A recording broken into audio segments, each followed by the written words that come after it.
Hello, beautiful souls. Thank you so much for clicking on this video. My name is Carolyn, and this channel is all about true crime, mystery, and anything abnormal. I highly recommend subscribing because this channel is definitely a vibe. Today's story is about Lizzie Borden, and this is quite a popular case. I've gotten quite a few requests to do the story of Lizzie Borden, and I find her absolutely fascinating. So I was really excited to do this video. So let's get right into the story of Miss Lizzie Borden. Lizzie Borden was born July 19th, 1860 in Fallbrook, Massachusetts. Lizzie's parents were Sarah and Andrew Borden, and she had an older sister named Emma. Lizzie Borden's father, when he began working and providing a life for himself, he struggled a little bit financially, but then he really started to make really good money. He had a lot of different businesses that he was involved in. One was he would manufacture furniture and coffins. He then became a very successful property developer. He was also the director of a textile mill. He also owned a lot of commercial property, and at one point, he was the president of a bank. So he was very, very wealthy. Andrew Borden's wealth plays a big part in the story of Lizzie Borden. He was very, very successful, and at the time of his death, his estate was estimated to be worth about $300,000, and that would translate into about $10 million today. And as much money as Andrew had, he could have lived a very lavish lifestyle, but he was a very frugal man.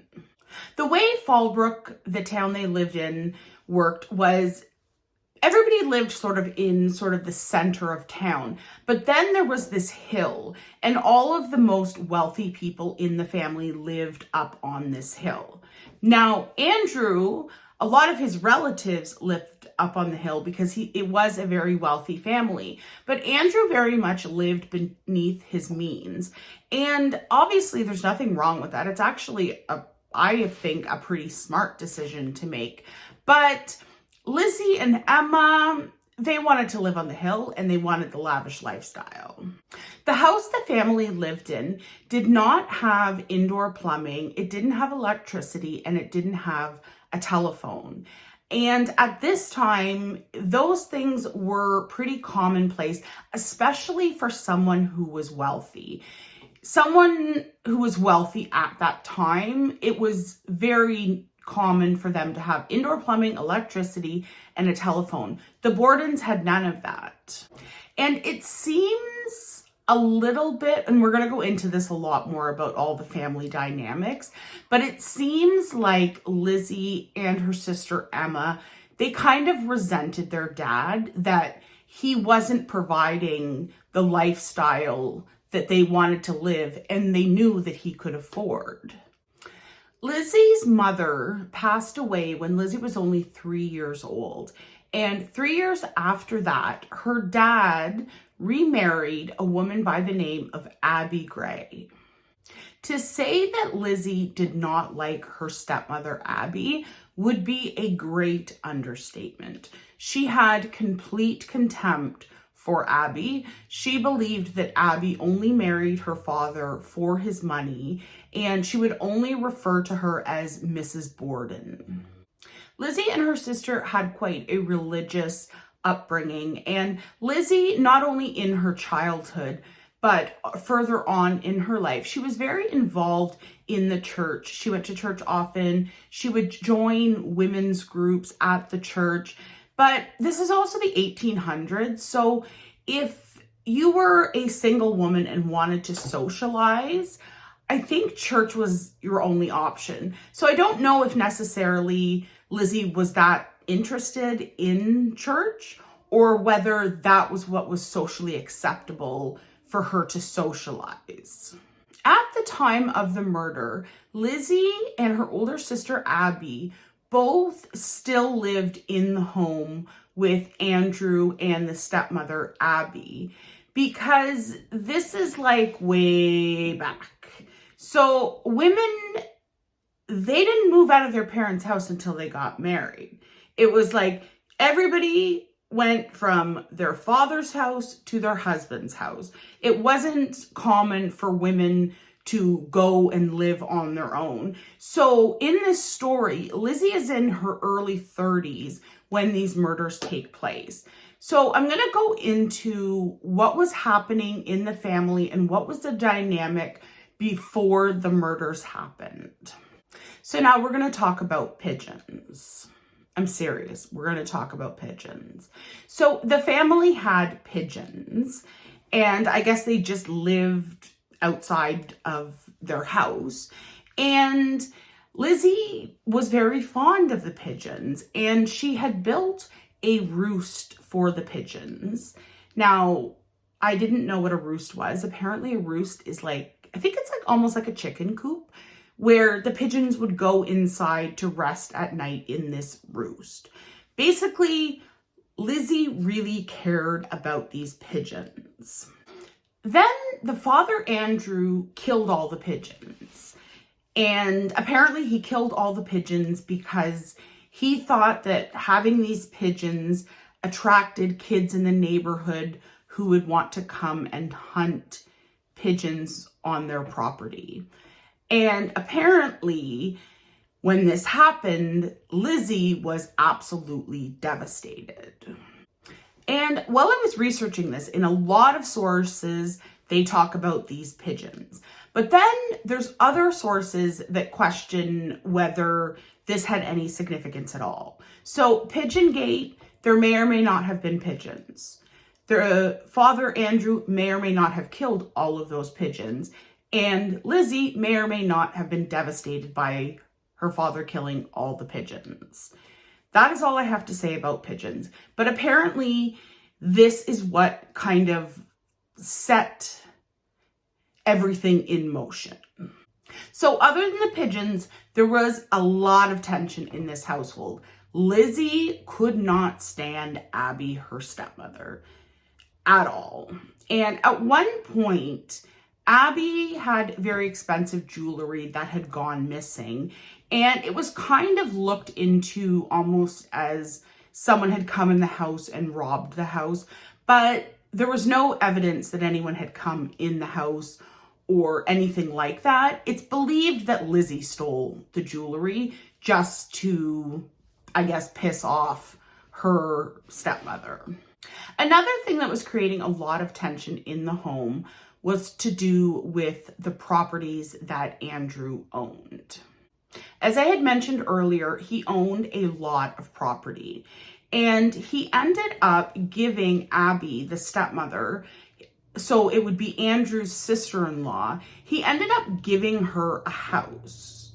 So after Lizzie and Emma find out that their father had given away a house to his sister-in-law, they demanded that he give them a house. So he sold the home that they had lived in when their mother was alive. He sold it to his daughters for $1, but then the daughters ended up selling it back to him for $5,000.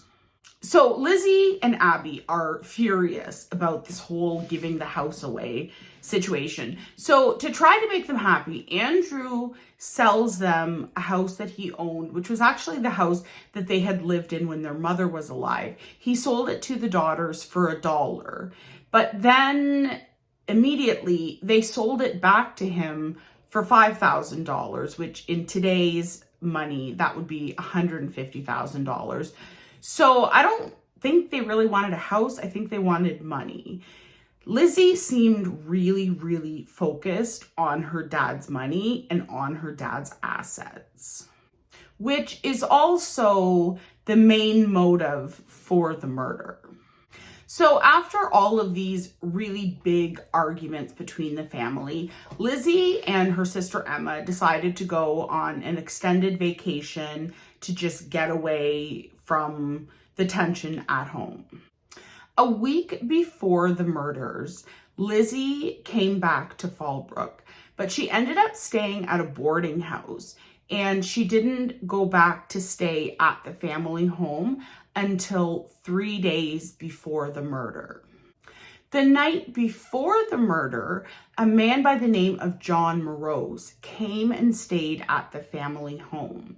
John was the brother of Lizzie and Emma's mother, the one who had passed away when they were young. John had come to stay at the home to discuss business with Andrew. So on the day of the murder, the people that were in the home was obviously Andrew the father, Abby the stepmother, John the uncle who was visiting, Lizzie, and their maid, who they called Maggie, but her real name was Bridget Sullivan, but I'm just going to refer to her as Maggie. The night before and the day of the murder, Emma, Lizzie's older sister, she was out of town and her alibi was verified. So she was not even in Fallbrook when the murder took place. So I'm just cutting her out of the story at this point because we want to look at all of the people who were there, because there was a hell of a lot of people in this house for 2 murders to happen. Like, these 2 murders happen, they don't even happen at the exact same time, and there's all these people in the house. It's the craziest, wildest story. So we're going to get into it all right now. Before the murder, there was some suspicious things that went on. One thing that happened was a few days before the murder, the entire family got extremely, extremely ill. Some people believe that the family had been poisoned. Some people believe that the family got food poisoning. But one thing we do know is that a couple days before the murder, Lizzie had gone to a pharmacy and she tried to purchase something similar to cyanide. And the pharmacy would not sell it to her because she said the reason she wanted it was to clean her furs, which it makes no sense because it wouldn't clean anything. But we know that Lizzie was trying to buy poison a couple days before the murders. The whole family gets horribly ill a couple days before the murder, and then the murder happens. So, whole lot of sus stuff happening all over the place. Now we're at the day of the murders. The people that are in the home are Andrew the father, Abby the stepmother, Lizzie, John the uncle, and Maggie. So those were the 5 people in the home. In the morning, the family got up and had breakfast together. After breakfast, Andrew and John the uncle sat and talked about business for about an hour. John the uncle left the Borden family home at 8:48 a.m. on the day of the murder. He was going to buy livestock and to visit his niece. He planned then to return to the Borden home for lunch at noon. Then around 9 a.m., Andrew Borden left the house to go for his daily walk. So in the home now, there is Abby the stepmother, who's about to get murdered. There is Maggie the maid, and there is Lizzie. Sometime between 9 a.m. and 10:30 a.m., Abby went up to the second floor to clean the guest room, which was the room that John had been staying in. When Abby went up to the guest room, this is when she was murdered. What we know about Abby's murder is that she was facing the killer when she was struck the first time, and she was struck in the side of her head, which caused her to fall face down. The killer then struck her 17 more times with a hatchet. One thing about both of these murders is that there was an extreme amount of overkill. They were struck so many more times than was necessary to kill them. And generally, that occurs when it's something personal. So at this point, we have Abby, who is dead on the second floor of the house, and Lizzie and Maggie are both in the house as well. Now, Andrew gets home from his walk about 10:30. When he tries to open the door to enter the home, the door is jammed and he can't get in, so he has to knock. And Maggie goes to help open the door. And Maggie would claim that she heard Lizzie laughing on the second floor because her dad wasn't able to get in the house. The part that's very significant in that is that if Lizzie was on the second floor at the time that Andrew came in the home, Abby was already dead. Where Abby's body was, you couldn't be on the second floor and not see it. When her body's actually discovered, the people who discover her, they don't even have to go to the top of the stairs. They go halfway up the stairs and they can already see her body. So if Lizzie was on the second floor, she couldn't have not seen Abby's body. But obviously, Lizzie will then go on to dispute that she was on the second floor and that she was laughing. But that's what Maggie, the maid, claimed. So where exactly Lizzie was when Andrew, her father, got home, it's not clear. But we do know that she did go and greet her father.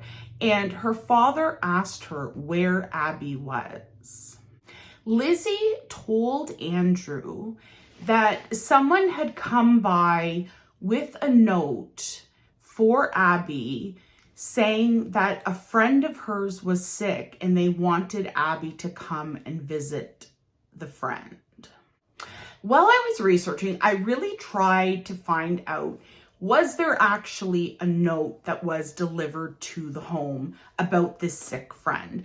Obviously, we know that Abby didn't go to see the sick friend, but I was trying to see, was there an actual note? And I couldn't get confirmation that there was or was not a note. But all we know is Andrew comes home, Lizzie claims Abby's not there, she's visiting a sick friend. She's not, she's dead upstairs. Maggie, the maid, then claims that when Andrew came in the house, she helped him take off his boots and put on his slippers. This, we know, did not happen because of the crime scene photos. In the crime scene photo, which I will put in the video, but I'm not going to put in anything graphic, but I will put in some of the crime scene pictures. But in the picture, Andrew is clearly still wearing his boots. We know when Maggie had stated that she helped him into his slippers, she didn't actually do that. But it doesn't really benefit or hurt her adding that information. When I thought about it, I thought, okay, if maybe this is like a daily thing that happens, he comes home from work and he apparently needs someone to help him to take his boots off and put his slippers on. And I'm not sure why a grown-ass man needs someone to help him put his slippers on, because there was nothing physically wrong with him. But a grown-ass man apparently cannot put on slippers on his own. And Nicole, grown-ass man, that's for you. So Maggie claims after she helped Andrew into his slippers that she had gone up to her room, which was on the third floor, to take a nap because she still wasn't feeling well. Because all of the family, as I had mentioned earlier, they had all been really sick in the days before the murder. So Maggie still was not feeling the greatest. So she said that she had gone up to the bedroom, her bedroom on the third floor, to take a nap. So Maggie is up resting in her bedroom, and at 11:10 a.m., she hears Lizzie yelling for her. She yells up to Maggie, "Come quick, father's dead. Someone came in and killed him." So then obviously Maggie comes downstairs to see what is happening. Andrew was sitting on the couch in the sitting room, slumped over, and he had been hit in the head 10 or 11 times with an axe or a hatchet. One thing that was interesting about Andrew's body was his face was basically demolished. The person who had killed him had attacked him in the face. And generally, when somebody attacks someone in the face, it's usually a sign that it is a very, very personal and deep hatred that you have for that person. The family didn't have a phone in the home, but Maggie ran across the street because the family doctor actually lived across the street from the Bordens. So he came over to the home. The family doctor pronounced both Andrew and Abby dead. And then Lizzie tells Maggie that she thinks that Abby is home, which doesn't make any sense because she told her father that Abby had left to visit a sick friend. But then once he's dead, she's telling Maggie, "I think that Abby is here." And she sends Abby to the second floor where, walking halfway up the stairs, she can see her dead body. So Lizzie, she's starting to get real suspicious. And it gets a lot worse. So Abby's time of death was estimated to be between 9 a.m. and 10:30 a.m. So there was at least a half an hour in between Abby being murdered and Andrew being murdered. And that entire period of time, Maggie and Lizzie are both in the home. Does anyone see a problem here? Because they didn't live in some huge mansion that you couldn't hear in between rooms, or it was just so enormous that they'd be like in another wing of the house. Lizzie yelled from the sitting room on the first floor to Maggie, who is on the third floor. So obviously you can hear what's going on in this house. So things are looking really suspicious. So the police arrive at the home, and everybody is still in the house, and a bunch of neighbors have come in the house. So police start asking questions, but they're just doing this all in the crime scene. And the police stated that they were super suspicious of Lizzie from the very beginning. They said that she was acting strangely. I could not find what they meant by strangely. And so many times in these stories, they'll say, "Oh, this person was acting weird or acting strange." What exactly does that mean? Because that could mean a lot of things. But one thing that they said about Lizzie is that she was very contradictory in her statements. Now, the thing about this case is Lizzie is not the only one who contradicts herself. The police contradict themselves as well. So everybody's stories change, and everybody's stories contradict each other. Initially, Lizzie told police that she had heard some groaning or some type of like moaning noises. Then a couple hours later, she said that she heard absolutely nothing. So police from the very, very beginning were very suspicious of Lizzie, but they didn't inspect her for any type of blood splatter, because whoever killed these two people took a I think I've gone back and forth calling it an axe or a hatchet. It's because there's some debate over what the actual murder weapon was, but they would have taken a hatchet and hit over and over and over. So every time you hit, blood is going to splatter. So they're very suspicious of Lizzie, but they don't think to inspect her to see if she has any blood on her face, in her hair, obviously her clothing. If she committed the murder, had changed her clothing. There's no way the clothing she was wearing when the police arrived, she couldn't have committed the murder in that clothing. But they never inspected her at all. And it's also the 1800s. So there was this belief that really a woman couldn't do it. Like, oh, the feminine, sweet woman, there's no way that she would be strong enough or able to take a hatchet and murder anyone. Like, there was all these stereotypes, and there's so much of it in this story. The police also briefly searched the home. They didn't search the home very well. And they did go into Lizzie's room and they looked around a little bit, but Lizzie then said she wasn't feeling well. So they stopped searching her room and left so that she could rest. In the basement, the police found 2 axes, 2 hatchets, and a broken hatchet head. So the metal part of the hatchet had broken off from the handle, and the police stated that it looked like it had been broken very recently. Another thing about this hatchet head, this is what is suspected to be the murder weapon. It was in a box with 2 other axes, 2 other hatchets, and there was some dust and ash on all of the axes and hatchets.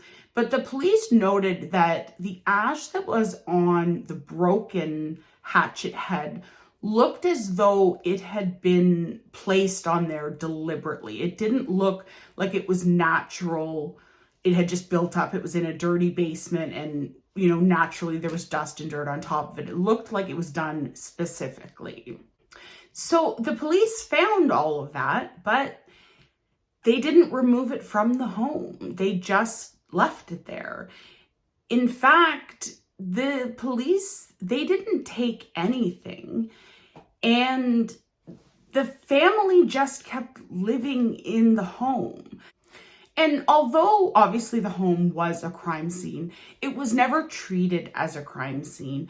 But it's also, this is the late 1800s. So the way policing was done then compared with now, looking at it, thinking of how a murder investigation happens now, back then it was very, very different. So while I was researching this story, I also decided to kind of research the history of policing in America, because I wanted to have a good understanding of how things were done at that time. So from what I researched, at this time when this crime took place, politics and police were almost one and the same. Now, some people may say that's still true, but at this time, it was really, really connected.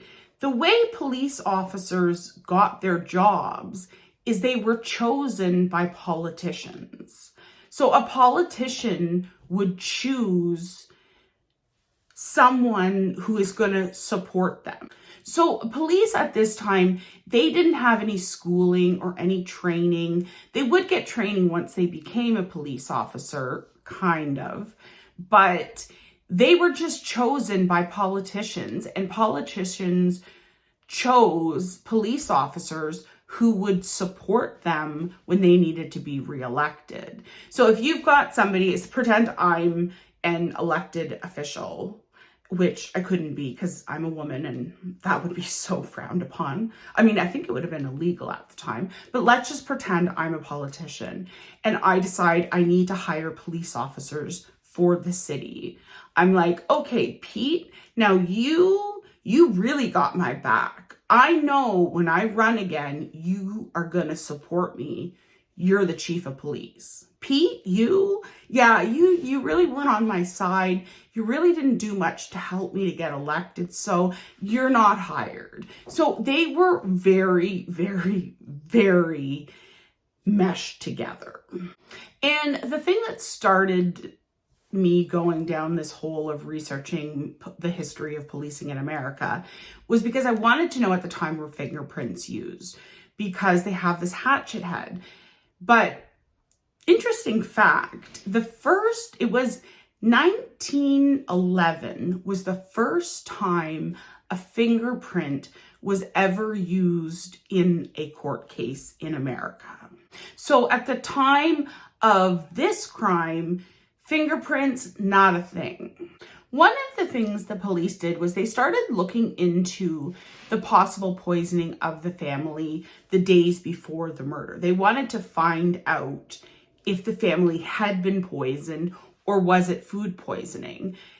They tested the milk in the fridge. There was no poison, but they also tested the stomachs of both Andrew and Abby during the autopsy, and the autopsy was performed in the living room of the Borden home.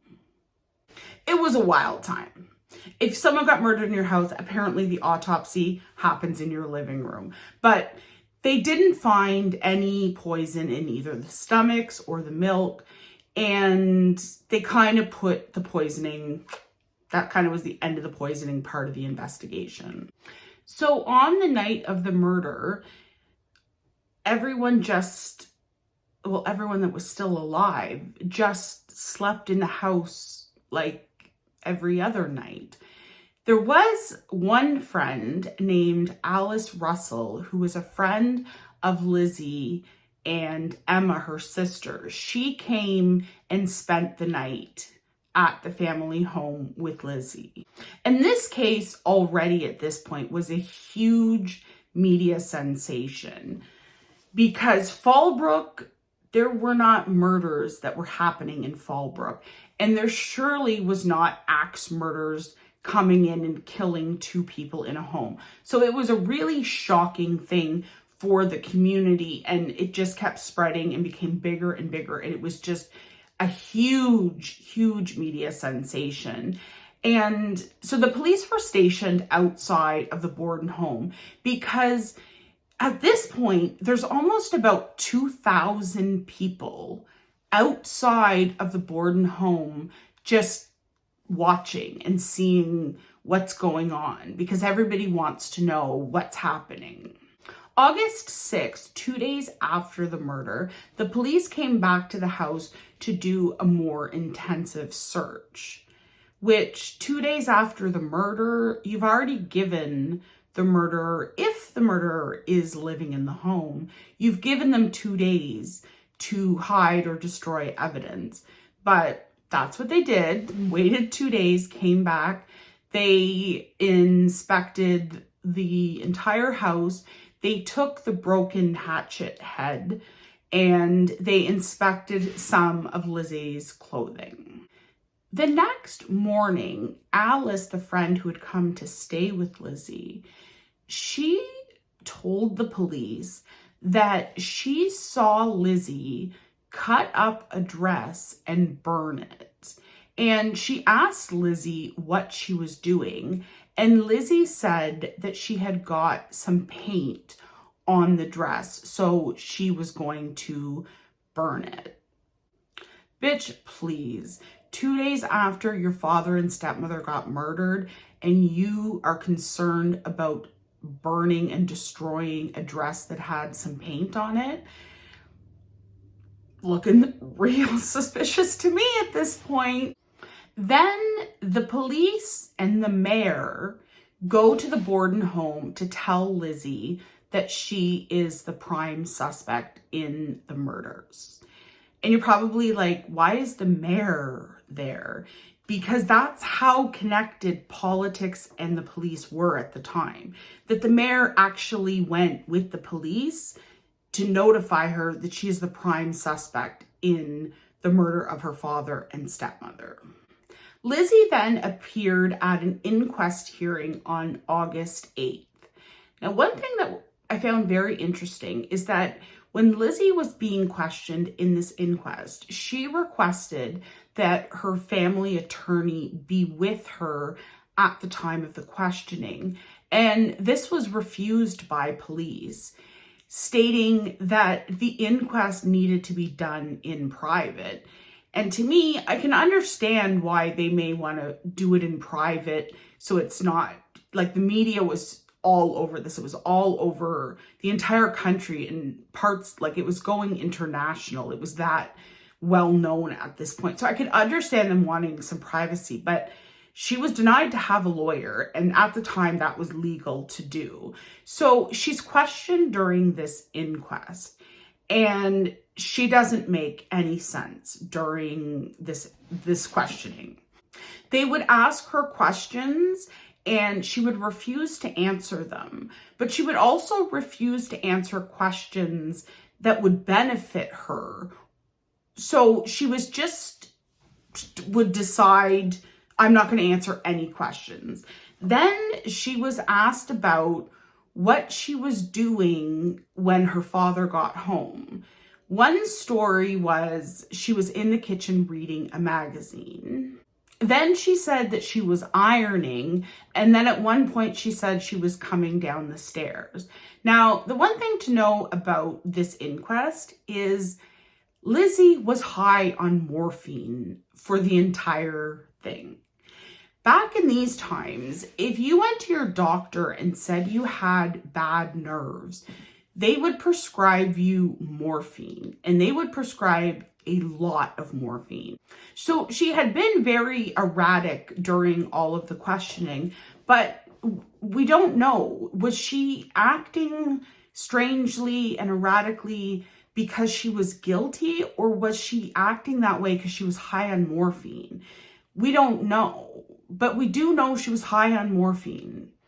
So do what you want with that information. Then on August 11th, 1892, Lizzie was arrested and put in jail. Lizzie's trial began June 5th, 1893. 5 days before Lizzie's trial began, there was another murder using an axe that happened in Fallbrook. And this is not a town that had murders very often. It was strange to have one murder, but now they've had 3 axe murders. So the jury before the trial knows that Lizzie is in prison, so she could not have committed the second crime. And they're looking at the crime saying they look really, really similar. So it turned out the person who had committed that axe murder had not even been in Fallbrook when the Borden murders happened, but the jury did not know that at the time of the trial. At the time of the trial, the jury only knew that another axe murder had been committed in Fallbrook. A number of police officers testified at the trial. They testified about the hatchet head that they believed was the murder weapon. But the problem with the police testifying was the police all contradicted each other on so many things. One police officer would go up and testify to one thing, and then they'd have another police officer testify, and he would say something completely opposite. So the trial was kind of a shit show, to be honest with you. Alice, the friend who saw Lizzie burning the dress, she testified at the trial about seeing Lizzie burn the dress. So the timeline for Andrew's murder was very, very short. Maggie, she had claimed at 10:58 to go upstairs to the 3rd bedroom to lie down. She also claims, as well as Lizzie, that at 11:10 a.m., Lizzie called up to tell her that her father, she had just found him murdered. They also went and got the doctor right away, so the doctor could confirm that all of this had happened. There was a 12-minute window between when Maggie went upstairs to take a nap to being called downstairs for him to be murdered. So for Lizzie to have murdered her father, she would have had 12 minutes to murder her father, clean herself up, and then call Maggie. But there is a theory. We're going to get into the theories, but there is a theory of how she did this, which I'm going to go into because it's very interesting. Lizzie claims that she was in the barn at the time her father was murdered.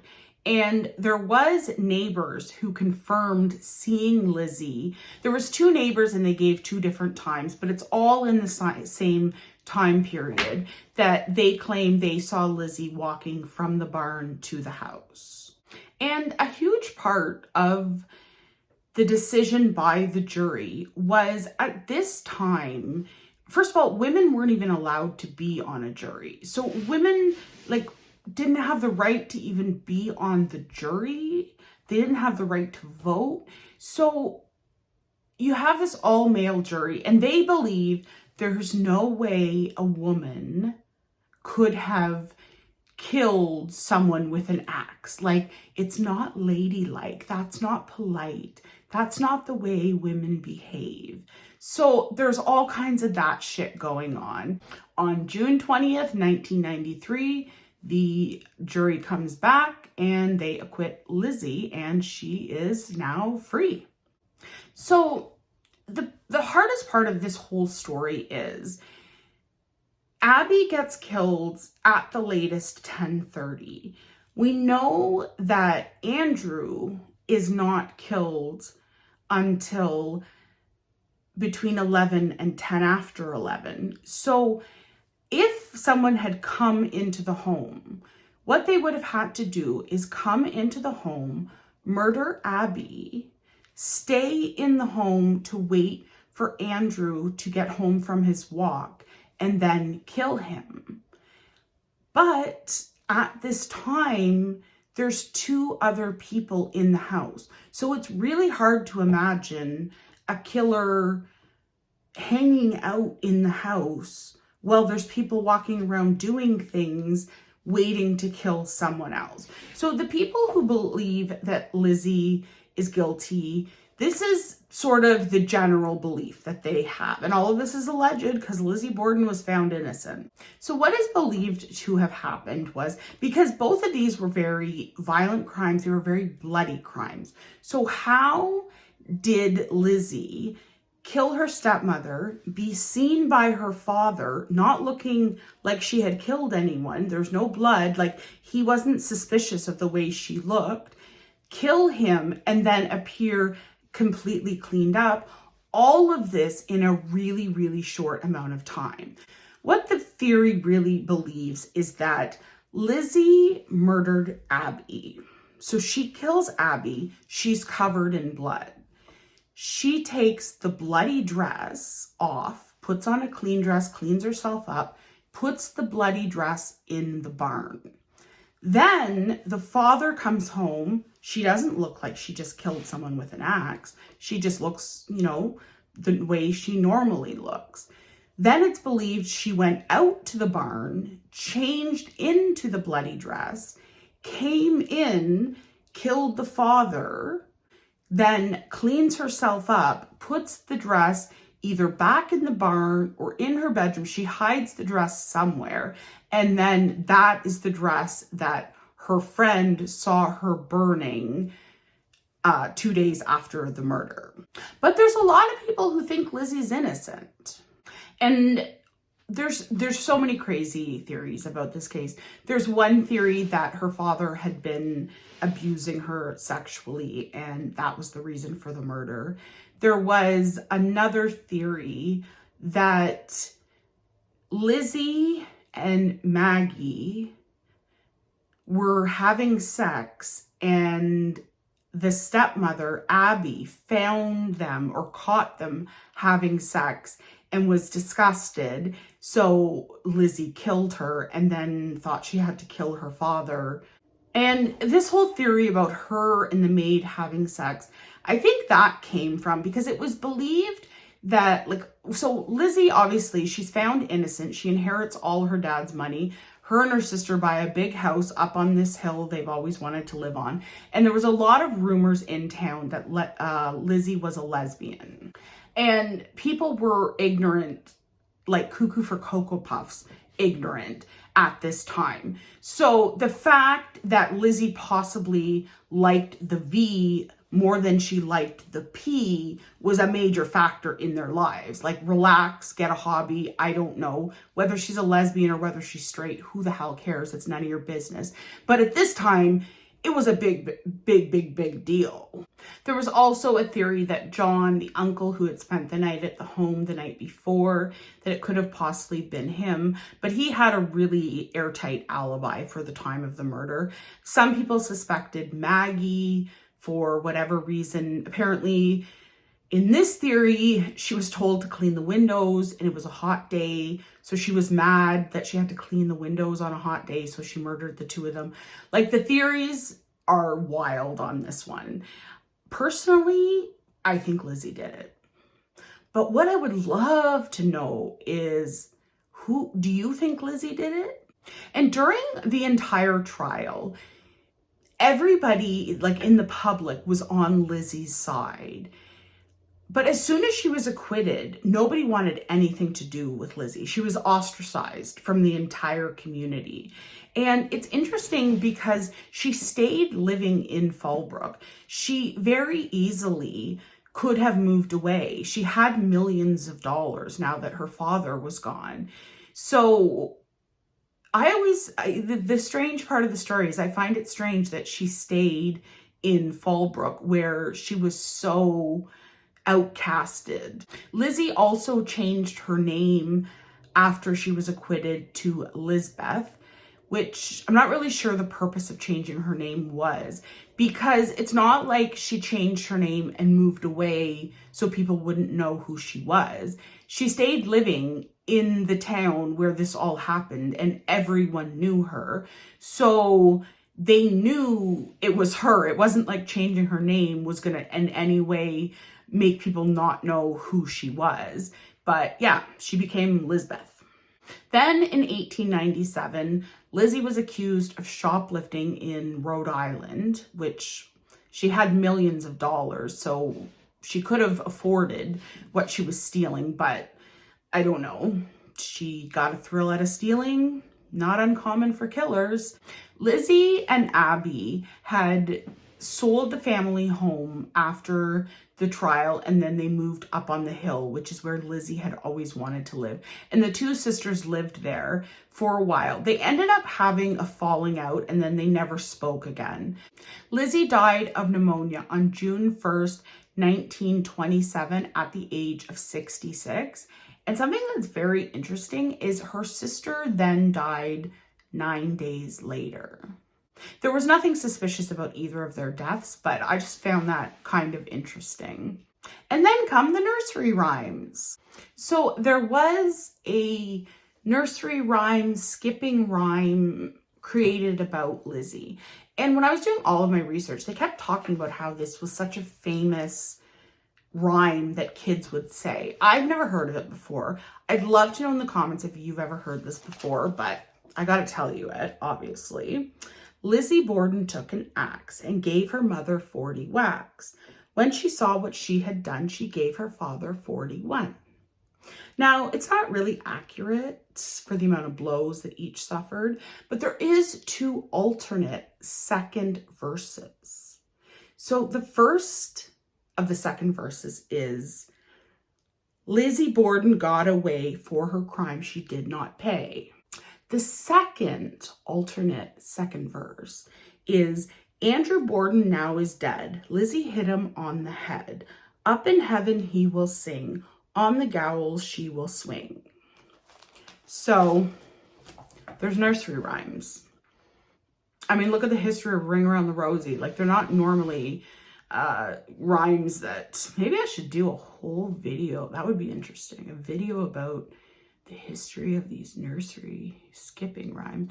Anyways, so that's the end of today's story. I would love to know your opinion on Lizzie Borden. Do you think she was guilty? Do you think she was not?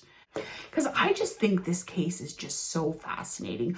I personally think Lizzie did it because she wanted the money, but I'd love to know what you think, because yeah, I love hearing your guys' opinions. So definitely leave that in the comment section below.